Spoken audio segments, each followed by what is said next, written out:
So guys, so mag earthquake drill kami ngayon, okay? Bago mag siren. Practice muna. Earthquake! Go, run, go, go. Punta dun sa table, punta sa ilalim. Go, yan.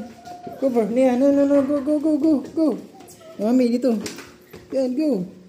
Alright, dito ako. Yan, cover. Up. Oh no. Next is, we need to pray. So, let us Lord. This earthquake, send the angels. Protect us. In Jesus' name. Hey. Okay, tapos na. Earthquake, let's go outside. Get your go back. Let's go. Mag-start na. Go bag. Mabigat pa rin ang go bag ko ito. Halagang bag. Oh, cover na. Namaya, cover na. Limaw tayo. Balik tayo dun. Let's go. Stop na. Go.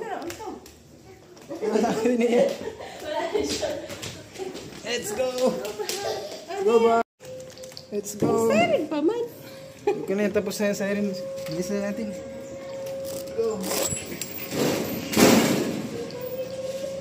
Let's go.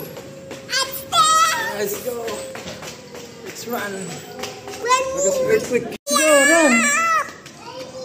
Let's go. Cover your head, Tim.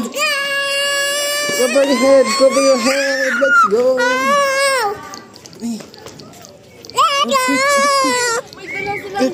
Quick. May iwasan, magkaroon ng sunog.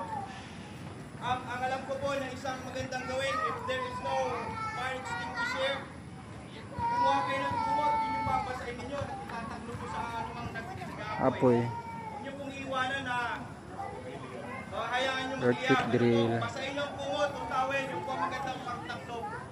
Apartment D and C.